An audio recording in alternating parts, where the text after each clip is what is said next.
Hola comunidad USB, mi nombre es Elina Esmeralda, nos encontramos aquí con ustedes, un capítulo más de Confesiones. Y el día de hoy vamos a estar hablando con el padre Octavio Mondragón, que padre, si nos hace el favor de presentarse. Como no, con mucho gusto, soy Octavio Mondragón, amigo y compañero. A propósito de las preguntas que hoy van a lanzar, quisiera decir que yo hice posgrado en Europa sobre hermenéutica bíblica y entonces mi quehacer fundamental es dedicarme a la hermenéutica bíblica especialmente. Ok, y cabe aclarar que también el podcast del día de hoy es una continuación del podcast que ya tuvimos anteriormente sobre los contenidos y el esquema que lleva la Biblia. Y para empezar con esto, ¿qué le parece si empezamos con la pregunta de ¿qué dice la Biblia sobre la muerte? Muy bien. Entonces, el problema es bastante complejo, porque para hablar de la muerte depende del concepto de ser humano que tengas. Ok. Y al menos nosotros en nuestra cultura tenemos un esquema antropológico para hablar de la muerte o afrontarla. No es lo mismo la antropología griega, que era dualista, y para la antropología griega la muerte es el momento en que termina la existencia histórica y se acabó todo. Porque la antropología griega es dualista, alma y cuerpo. Se muere el cuerpo y el alma regresa, como es inmortal, regresa al mundo de lo inmortal. Ok. Y se acabó. Punto. En cambio, la antropología hebrea no es dualista. La antropología hebrea es integral y entonces no se muere algo de ti, te mueres todo. Ok, nada más se acabó. ¿Sí? Okay. Con una totalidad, pero tiene una apertura mayor porque hay al menos 4 conceptos hebreos que no corresponden a alma y cuerpo griego. Basar, que significa carne, y yo te puedo decir, tú eres mi basar. Y tú y yo somos parientes, pertenecemos al mismo rango de expresión de la vida humana. Basar, y no es que tenga basar, soy basar. Okay. Un acercamiento. 2, lev. La palabra lev es corazón, se traduce en las Biblias, pero no es esta bombita que está acá. Corazón es el ser humano como libre y capaz de tomar decisiones. Okay. Por lo tanto, cuando te mueres se acabó tu posibilidad de decidir todo. Tercero, el ser humano aparte de lev es nefesh. Y nefesh en hebreo es la garganta. Respiración. Y entonces yo soy singular, irrepetible, y entonces no soy ni repetición ni copia de nadie, sino soy alguien que es único. Cuando te mueres, algo único desaparece de la historia. Okay. Y 4 conceptos, el concepto ruach. Y ruach es la dimensión trascendente. Ruach es típico de Dios, solo Dios es ruach en pleno. Y cuando entra en contacto contigo, entonces el ser humano descubre que es ruach. Ruach se traduce en las Biblias como espíritu. Okay. Y entonces es tu capacidad de relación con lo trascendente, con lo eterno, con lo sublime, con lo inmenso, que te afecta en el hecho de poder dialogar. Y hay una figura muy simpática en un segundo relato del libro del Génesis, donde Dios está formando al ser humano y llega un momento bellísimo en que hace cuenta que lo toma y le sopla para decir que uno está lleno de espíritu. Ruach en hebreo es viento, sobre todo es viento impetuoso. Y entonces es el momento en que sientes que hay algo mucho mayor que está en tus manos y que se lleva a cabo en la relación.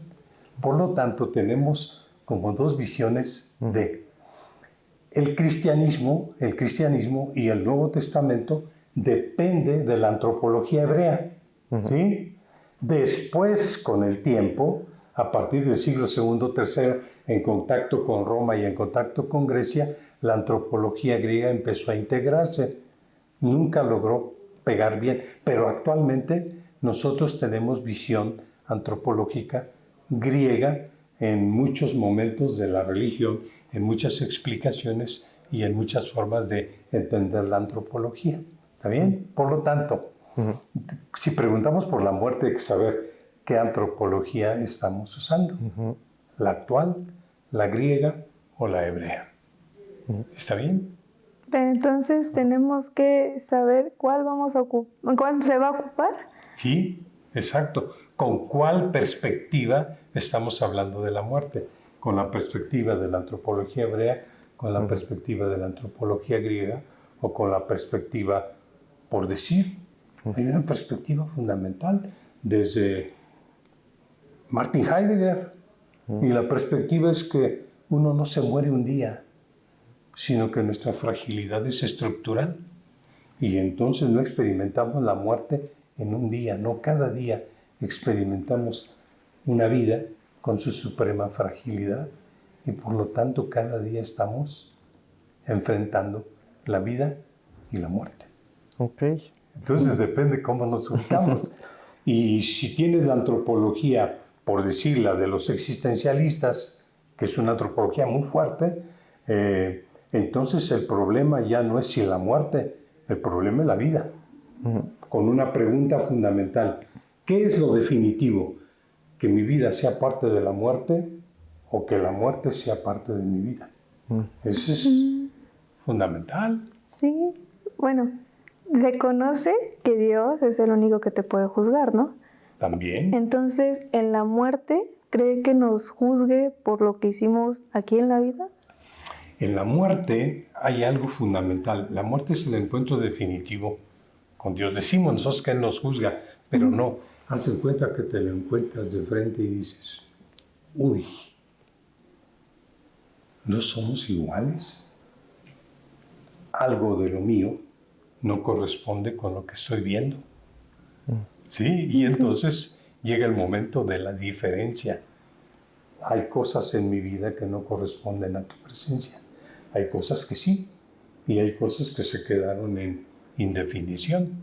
Es sumamente interesante. El encuentro con Dios es el encuentro con la totalidad. Y es cuando sabes quién eres en el sentido de tus decisiones concretas. Okay. Entonces, y por eso se llama el tema del juicio. ¿Está bien? Sí. Bueno, es que pues tenemos la duda si Dios al juzgarnos nos va a decir si somos dignos de ir al cielo o ir al infierno. Sí, ese es el tema del juicio. Ajá, pero como te lo estoy planteando es el siguiente. No es que Dios sea como un policía que diga: ven acá tantito, aquí te tengo apuntado, hiciste tales y tales cosas. No, es cuando lo ves y dices: chispas, qué maravilla es Dios. Porque entonces no hay nada que te engañe, porque lo tienes. Lo reconoces. Exacto. Ajá. Y en el momento hay gente que dice: oye, entre más cerca te veo, más gusto tengo de ti y más disgusto tengo de mí. Sí, porque no hay paridad de términos. Entonces es cuando logras ver qué hice con mi historia, qué hice con mi libertad, qué hice con mis relaciones sociales, qué hice con mis pensamientos. Y ahí va, y ahí va, y ahí va. Pero para eso sí necesita el encuentro. Y que quede claro que no hay que esperar a ese momento. Por eso la Biblia, para que uno vaya haciendo el esfuerzo de decir: a chispas, este es Dios, este es el mundo de Dios, esta es la perspectiva de Dios, y yo me voy midiendo y ahí vas creciendo. Es que usualmente nos venden como esta idea de que cuando nos muramos nos van a ir a juzgar y nos van a castigar si fuimos malos o si fuimos buenos. Tal cual, sí. En cambio, cuando vas viendo poco a poco el proceso de enfrentarte, haz de cuenta. Te lo digo de manera muy simple: haz de cuenta que te encuentras a Dios y lo abrazas. Y al abrazarlo, de repente volteas y dices: lo que estoy viendo en ti no es eso. Entonces haz de cuenta Hay asesinatos en este país. La vida que va entre tú y yo es definitiva. No estoy de acuerdo con los asesinatos, aunque tú no hayas cometido ninguno. Si a mí me preguntan un día, ¿tú estás a favor de la causa de la pena de muerte? Por tu contacto con Dios vas a decir, no, por supuesto que no, aunque tú no lo hayas cometido nunca. ¿Qué quiere decir? Que te da una perspectiva para poder evaluar a favor de qué estoy y a favor de qué no puedo estar. ¿Sí está bien? Sí. Entonces, para poder aprender eso hay que... Sí. Aceptar, bueno, más bien reconocerlo, ¿no? Porque si no lo reconoces desde que estás en la vida, pues no creo que lo puedas visualizar cuando estés. Perfecto. Se tiene uno que ir acostumbrando, ejercitando, preparando. Otro, que es muy semejante a lo del abrazo. ¿Se han fijado los papás? Los papás cuando cargan a sus chiquitos se lo ponen en el brazo. Y el hijo no está viendo la cara del papá, está viendo a donde la mano del papá apunta. Y entonces tu papá te enseña a descubrir mundo, te lleva aquí. En cambio, las mamás, el chiquitín se acuesta sobre la mamá. Con el papá no, con el papá haz de cuenta que Dios te toma, te sienta aquí y te dice, ¿ya viste eso? ¿Ya viste esto otro? ¿Ya viste esto otro? Y el chiquitín dice, sí, ya lo vi, ya ¿no? Y volteas a ver a tu papá y dices, mientras esté aquí, estoy seguro. Sí. En cambio, la mamá no, la mamá te arropa. Te protege, te cuida. Sí. Esa es otra metáfora muy buena del encuentro con Dios. Y entonces, dicho de manera ya bíblica, es cuando logras tener la perspectiva profética de la vida a partir de la presencia de Dios. Y entonces ya no te engañas. La relación con Dios es la búsqueda de lo que realmente es definitivo, transparente y pleno. ¿Bien? Y se podría decir que entonces Dios es como nuestro papá al enviarnos al mundo, pero cuando ya estamos, entramos a, ¿cómo podría decirlo? Pues cuando nos morimos. Nos morimos, ya Dios nos acoge como una mamá. ¿Sí? Sí, por supuesto. Ok. Bueno, ya resolvió mi duda. Bueno, la siguiente pregunta dice, ¿muere el cuerpo o el alma según la Biblia? Entonces, según lo que les dije antes, en la Biblia te mueres completo. Completo. No como la antropología griega de que una parte de ti se muere y otra va hacia lo eterno. No, en la Biblia te mueres todo, completo. Tus relaciones terminan. Tus pensamientos cesan. Tu libertad terminó. Y lo único que queda es el nivel del Ruach, que entonces la relación que estableciste con Dios es el punto de despegue para la plenitud de esa relación o para la frustración de esa relación. Entonces, cuando uno muere en el ámbito de la Biblia, no se muere el alma o el cuerpo, depende de la antropología que usas. Pero en el mundo hebreo, por ejemplo, en la vida de todos los días, cuando alguien se muere, lo único que hacen es tomarlo, sepultarlo, pero no para que se acabe ahí, sino para que al pueblo no se le olvide que es parte del pueblo. ¿Sí está bien? Sí, más claro. Sí, porque dependiendo de cómo lo vemos, hay gente que te mueres, dicen que se murió el cuerpo, pero que sigues ahí, flotando en algún lado. Estás presente. Hay otra visión que dice que no, que simplemente se acabó. Ya está. Se acabó. Y el sepulcro, en el mundo hebreo, no en el mundo griego, en el mundo griego te mueres, te acabas y ya no hay vuelta atrás ni vuelta adelante. En el mundo hebreo, la necesidad de sepultar, que es principio de humanización, es para guardar la memoria del difunto en la vida del pueblo. Y que entonces él no perece, permanece.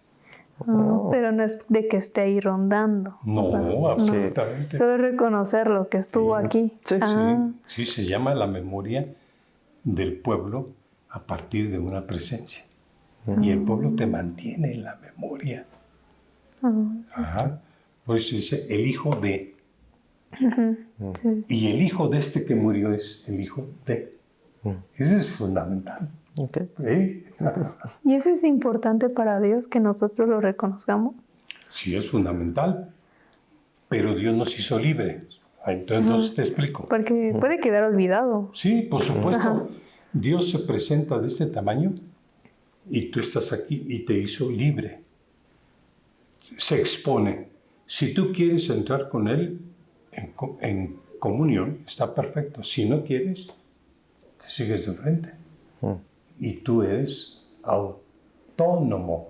Ahí sí la palabra griega es muy clara. Autónomos quiere decir que entonces tú te conviertes en el director de tu propia existencia. Okay. Autónomos. Yo mismo soy ley para mí mismo. En cambio, con Dios, no, con Dios es como coincidir.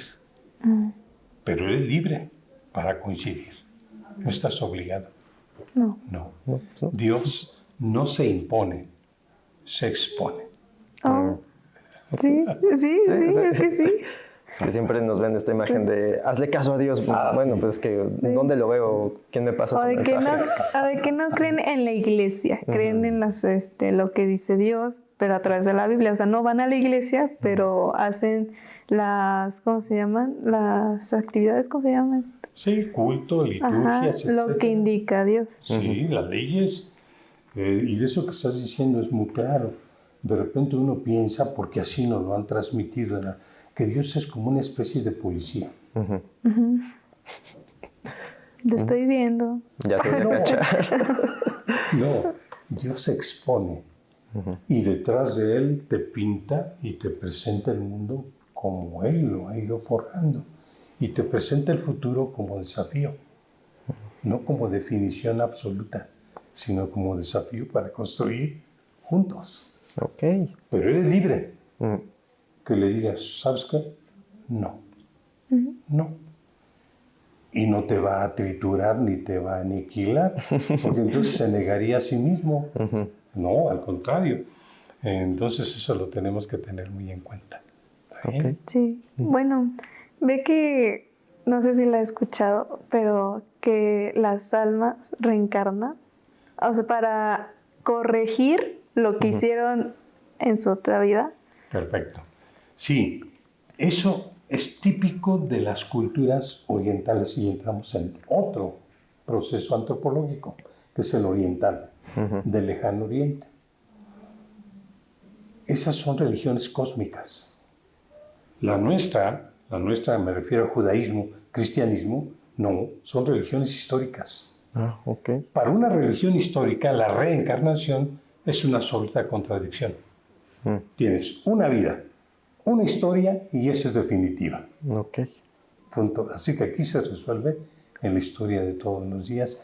Esa es la antropología de la revelación de la Biblia hebrea y también cristiana de manera precisa. Si somos religiones históricas.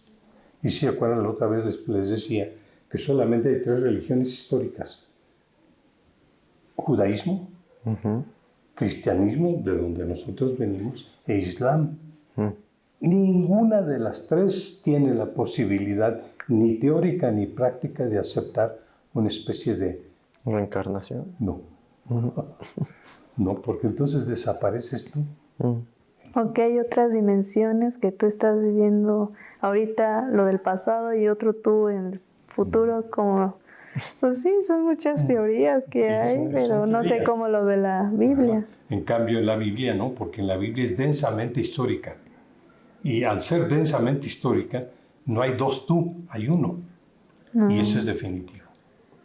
Ok. ¿Es? Muy bueno. No. Sí, porque dicen que, bueno, yo he escuchado que entonces todo se basa entonces a tus decisiones, ¿no? Sí, y además, éticamente, en la ética de la Biblia, tus actos libres, conscientes y plenos son definitivos. No hay posibilidad de decir, luego tengo otros, y luego tengo otros, y luego tengo otros. No. Y una vez que pones ese escalón, el siguiente será mejor. Y va siendo un proceso de trabajar junto con Dios en la construcción de mundos. no es la reforma de uno mismo. Ok, sí, tiene sentido. Sabes que sí tenemos muchas dudas, es como de, a ver cómo lo ve la Biblia, porque la ciencia lo ve de otra forma. Claro. Pero la Biblia, ¿cómo la ve? Sí, sí. Si usted es experto en eso, pues mejor. Pues mejor que mejor. O sea, Claro, ahí vamos. la siguiente. La siguiente pregunta es sobre qué es la revelación según la Biblia. Eso es bueno. Y va a partir del dato histórico. La convicción fundamental de la Biblia, y de ahí nació toda la Biblia, todos los textos, nace de una convicción fundamental. Dios decidió revelarse en la historia y a través de la historia. Okay. Por lo tanto, la Biblia condensa el momento fundamental en que Dios entra en la historia y cómo la va forjando poco a poco, pero no solo. Y por lo tanto, la revelación histórica o la Biblia es la revelación de la presencia de Dios y de nosotros como compañeros de Dios en el camino de la vida. Entonces la Biblia que habla concreta y explícitamente de la revelación como el gran proyecto de Dios que suscita compañeros de viaje y ahí vamos juntos. Okay.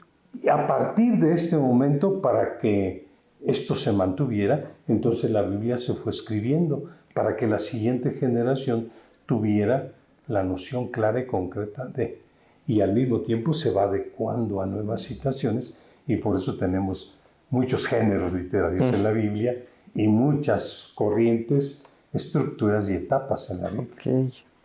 Y con el Antiguo Testamento, ¿ahí qué tiene que ver? El Jesús. Antiguo Testamento es el momento fundante. Casi todos nosotros decimos que el primer momento de la intervención de Dios es la creación. No, ese es un relato tardío. El relato fundamental, cuando Dios entra en la historia, es que hay un pueblo que ha sido esclavizado por parte de otro pueblo. Okay. Fíjate cómo entra en la historia. Y Dios no entra a favor de los egipcios. Dios entra a favor de las víctimas. Recupera a las víctimas y no es mágico. No los pone inmediatamente en otro reino, no. ¿Quieres conmigo construir otro sistema diferente del egipcio? Sí, ora. Vamos adelante. Okay. Ese es el acto fundante de la revelación. Así que la Biblia no nació de libro. No, la Biblia nació de un acontecimiento que modifica la estructura fundamental de la historia para no permitir injusticias y crear una justicia transformadora.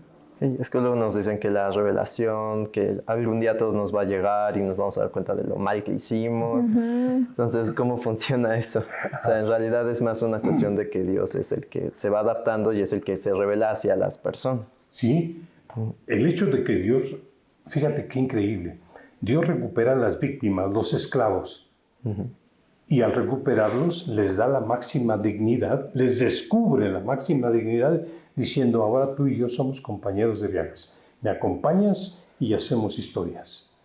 La religión más pura no es portarse bien. No. Eso es así como una especie de legalismo. No, la religión más pura es como el novio y la novia. Este es Dios, dame el brazo.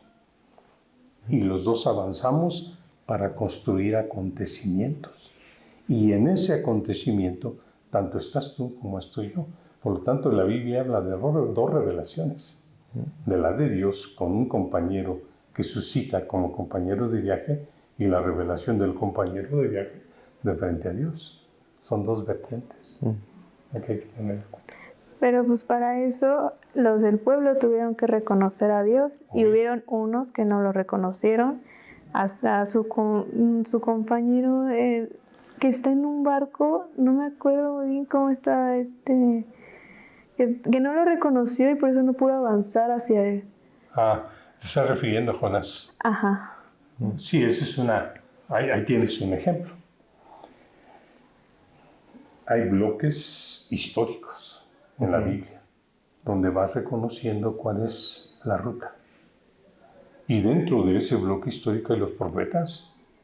Y los profetas son los guías de la historia, los analistas. Hoy hablamos de analistas. Por ejemplo, hoy hay noticias, pero cada día hay menos analistas, gente que logra captar a fondo qué es lo que está en juego para poder empujar en una determinada dirección el proceso histórico de un pueblo. Los profetas fueron analistas para traducirlo en el lenguaje de hoy. Pero no solo hay profetas, hay poetas, cantores, hay sabios. Y entonces la Biblia es un conjunto donde tú ves como la revelación se va expandiendo hasta abarcar los campos de toda la existencia de un pueblo en la historia. Ok. Entonces más como una cuestión de, no tanto como de reconocerlo, sino que saber que está a nuestro lado, ¿no? Sí. Ok. Sí, y Dios es, el domingo pasado en la liturgia decía, no duerme, ni toma siesta, el guardián de Israel. Es decir, es presencia intensa, no casual. Ok. No. Es decir, que lo ves y no se te va a olvidar, aunque no estés de acuerdo con él. Ese es lo chistoso de Dios. El día que lo sientes, lo logras experimentar, tú puedes decirle no a la propuesta, pero jamás se te va a olvidar cómo es. Okay. Sí, tal cual. ¿Y es cierto que todos tenemos un ángel de la guarda? Mira, la angelología, esto de los ángeles, es una cuestión tardía en la Biblia. No es de los bloques más antiguos. Sí, tienes que ver que la Biblia tiene como estadios. Sí, sí, sí. Entonces los ángeles no son originales, por llamarles de alguna manera, sino que pasan varios procesos. Okay. En el mundo persa, cuando se tiene que explicar el bien y el mal, entonces ellos dicen, hay un principio bueno y hay un principio malo. Para protegerte del principio malo, Dios pone sus mensajeros. En hebreo se dice malak. Y después, malak quiere decir mensajero. Yo estoy preocupado por ti y te quiero avisar cosas. Malak. Malak se traduce en griego por ángelos. Y de ángelos pasa al latín angelus. Y de latín pasa al español ángel. El ángel de la guarda es una metáfora para decir que Dios está continuamente diciendo, cuídate en relación con esto y esto y esto y esto y esto y esto. Ok, entonces nada más es como una especie de, sí, como usted lo dijo, es una metáfora que utilizan como para hacer un poco más simple todo este concepto de Dios. En literario, porque el malak es en pocas palabras el mismo Dios que quiere hablar contigo acerca de nuevas circunstancias. Sí, es como una especie de expresión que utilizaron para hacer alusión a que te están hablando, vaya. Te están previniendo. Te pongo el ejemplo a ti que eres mujer. Llega una situación en donde hay que despuntar la época mesiánica. Y está María de Nazaret en su casa. ¿Sí? En el norte era una mujer común y corriente. Llega el ángel de Dios, Gabriel, se llama Gibor El, fuerte para empezar nuevas cosas, y le dice, oye, ¿no quieres participar en la nueva época histórica? ¿De qué se trata? De esto y esto y esto. Sí, por supuesto. Por lo tanto, Dios se presenta como la figura de un ángelos, de un mensajero. Ella percibe la presencia de Dios, la propuesta de Dios, y libremente dice, sí, por supuesto, estoy dispuesta. Eso es lo que está en juego. Okay. Entonces el ángel de la guarda es el que no te deja descansar, no en el sentido de que te ande cuidando de cosas, no. Es el que te, haz de cuenta, es el que te inspira como Dios presente para arrancar. ¿Está bien? Sí, otra de las preguntas que nos hicieron es ¿por qué está dividida la Biblia? O sea, ¿por qué está dividida en dos? Sí, la Biblia normalmente se llama Antiguo Testamento y Nuevo Testamento. Antiguo Testamento se llaman las escrituras hebreas. Se llama los libros santos del pueblo hebreo o judío. El Nuevo Testamento es los libros santos de la comunidad mesiánica llamada cristianos. Pero no existe sin este. Y no existe sin este otro. Y eso se llama intertextualidad. La Biblia es no dos bloques, sino dos cuerpos de literatura que están mutuamente interconectados. Se llama intertextualidad. Ajá. Y entonces hay 3 tipos de relación entre Antiguo Testamento y Nuevo Testamento. El primero es de continuidad. Te voy a poner un ejemplo. La revelación de Dios es histórica. Igualito en la Biblia hebrea y en el Nuevo Testamento. Exactamente igual. Dios tiene una cita contigo en la historia exactamente igual. Pero también hay momentos de discontinuidad. Discontinuidad. Por ejemplo, el mundo hebreo tiene culto sacrificial en el templo, matan animales. En el Nuevo Testamento eso llega a su mejor expresión y se acabó y ya no continúa. Discontinuidad. Y tercero, sublimación. Entonces, continuidad, discontinuidad y sublimación. Sublimación, por ejemplo, es la siguiente. El pueblo hebreo en el Antiguo Testamento es el pueblo de Dios. Nosotros somos el pueblo de Dios. Dios nos eligió y nosotros somos primera clase. Nuevo Testamento. Todos los seres humanos en la presencia de Dios somos compañeros de viaje con Dios. Entonces, y es universalismo. El Nuevo Testamento es como una especie de actualización, no tan drástica, sin perder los elementos esenciales. Eso, actualización en el sentido más puro del término. Actualizas aquello que tiene valor ante nuevos desafíos. Y la Biblia hebrea es un inmenso valor, pero hay nuevos desafíos y ahí está el resultado. Así que 3 relaciones: continuidad, discontinuidad y sublimación. Otra, por la primera pregunta que me hicieron. Todos los seres humanos se mueren en Biblia hebrea. Nuevo Testamento, Jesús murió y fue resucitado por el Padre. Llegas a otra perspectiva. ¿Sí está bien? Sí. Entonces, ¿por qué la Biblia no se puede leer en la misa? O sea, no la siguen tal cual. O sea, No la leen directamente. Ajá. Ahí viene un detalle que conforme fue organizándose la liturgia, entonces se empezaron a tomar algo que se llaman leccionarios. Y entonces se pusieron de acuerdo en que una lectura podía ser del Antiguo Testamento y otra lectura del Nuevo Testamento. Actualmente la liturgia me refiero a la celebración de los domingos, Antiguo Testamento. Un salmo del Antiguo Testamento para acompañar esta lectura en relación con la siguiente. Segunda lectura, Nuevo Testamento. Cuarta lectura, Evangelio.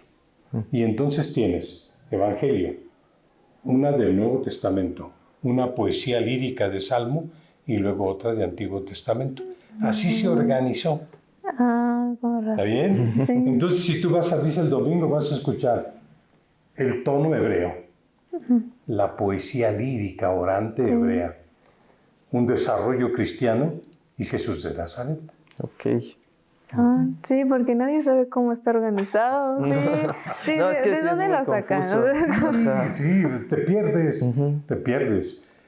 Pero cuando ya te dices, voy a escuchar al Dios eterno, al Dios de Jesús, por decir, voy a escuchar a los poetas que hablaron con Dios y hablaron con el pueblo y se pusieron en poesía orante. Escucho a Jesús, Evangelio, y escucho a los discípulos de Jesús ante nuevas circunstancias. No se te abre un panorama enorme. Sí, porque hay personas que sí llevan su Biblia, pero pues uno no sabe, ¿no? O sea, ya ellos ya saben. Prácticamente. No, o sea, ya saben cómo va todo, cómo va organizado en la misa. Sí, o sea, en vez de agarrar su hojita, que ya la misa te prepara para que sigas, ellos traen su Biblia. Exacto. Y yo no sabía, o sea... No, se llaman los leccionarios. Ajá. Y entonces están organizados para... ¿Cómo está organizado el leccionario? Está organizado de tal manera que en 3 años, si asistes a las Eucaristías de los domingos, tengas una visión total de toda la Biblia en 3 años. Hay ciclo A, ciclo B y ciclo C. Entonces las lecturas, las del B igual y las del C igual. pero si las logras vivir en 3 años, haz de cuenta que hubieras trabajado el universo bíblico. Y ahora sí estudiaste la Biblia, leíste la Biblia y la entendiste a través de la misa, porque siempre da una reflexión el Padre, ¿no? En cada lectura. Sí, Entonces, una homilía. Lo puedes entender y ya. Sí. Pues ahora sí que qué bueno que ya entendí, sí, porque yo no sabía de por qué traían su Biblia. Y en las lecturas ellos estaban aquí y yo así como que, ¿por qué? Claro. Y yo dije, pues ¿por qué no la hojita? Sí. No, pues sí. Ahora, lo que es cierto es que la Eucaristía no es el lugar privilegiado para la lectura de la palabra, ¿no? El lugar privilegiado para la lectura de la Biblia, y ahí sí consistente, son las comunidades, la familia, por ejemplo. Yo estoy acostumbrado a que si yo voy en la noche a una casa, se reúnen no una familia, se reúnen 4, 5, 6, 7, 8, 10 parejas. Y empezamos a leer sistemáticamente, pam, pam, pam, pam, hermenéuticamente. Y luego de repente llega el momento en que esto te va iluminando de tal manera que cuando vas a la Eucaristía entiendes todo. Ok. ¿Está bien? Esa es una comunidad de corte profético. Okay. Escucha la palabra. Esta es la situación que estoy viviendo. Juntos opinamos y decimos cómo vamos a actuar. Profecía en movimiento. ¿Está bien? ¿Está bien? Nada más que eso no lo usamos, pues por tradición. Pero la clave fundamental de la Biblia son las comunidades de lectura popular, lectura cristiana en comunidad de la Sagrada Escritura. O también no sabemos, ¿no? Porque puedes tener la Biblia, leerla, pero no sabes cómo. Perfecto. Yo les platico, yo tengo grupos, por ejemplo, trabajamos por Zoom en las noches. Cada quien su Biblia y cada quien los textos. Yo elaboro textos y voy poniendo guías y la gente va creciendo inmediatamente. Después de un año, ya de repente dices, ahora tengo la visión de Antiguo Testamento muy clara. Perfecto. Sí, o sea, no es que sea muy, muy, muy complicada. Lo que pasa es que ya nos la han manejado de tantas maneras, de tantas formas, que ahora hasta necesitamos clases para saber cómo leerla, ni siquiera cómo entenderla. Eso es más o menos. Y bueno, ya nada más para cerrar, hay personas que dicen, yo no voy a la iglesia porque la iglesia dicen unas cosas y yo no las quiero hacer. Yo hago lo que dice Dios, hago actos que Dios dicen que son correctos y con eso me basta. Entonces, ¿usted qué recomendaría? ¿Sí ir los domingos a misa? O sea, ¿sí es necesario ir o nosotros mismos podemos hacer los actos correctos que indica Dios y orar en nuestra casa, no sé, en las noches? ¿Qué podría decir?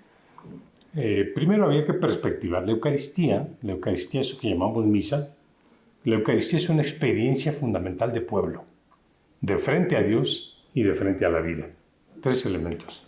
Experiencia de pueblo delante de Dios y delante de la vida. Y entonces, si a mí me preguntan, ¿tú por qué vas a misa los domingos? No, necesito darme un baño de pueblo para que sepa que ustedes dos no son prescindibles. Yo celebro Eucaristía para que tú no seas prescindible en mi vida, que no prescinda de ti, que no prescinda de ti. Y entonces formamos comunidad.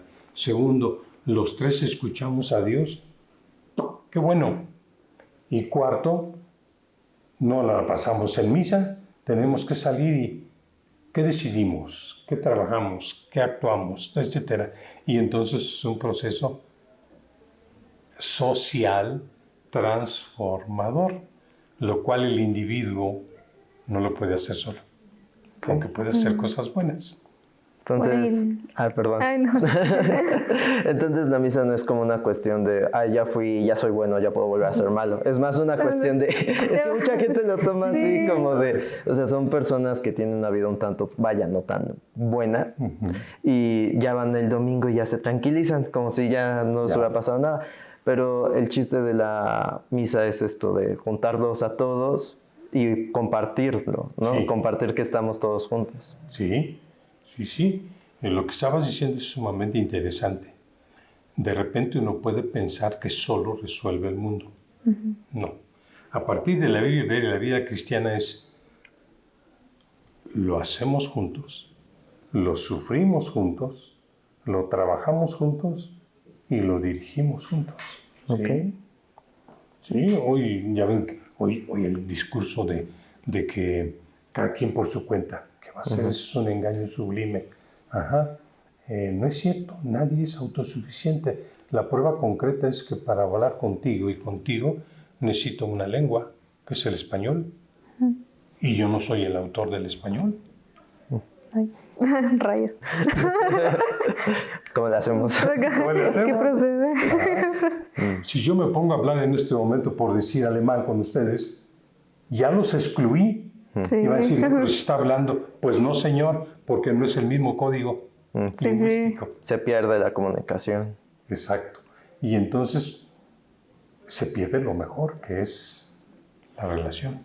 Sí, porque así ni puedes expresar tu opinión y tu idea. Sí. Ahora entiendo, nosotros estamos hablando, usando el lenguaje español de México.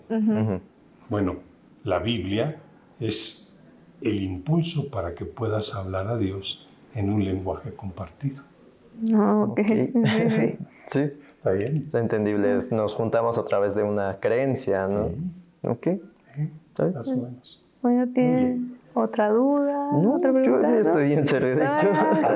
Ya está, Muy bien. ya tenemos conocimiento. Ya.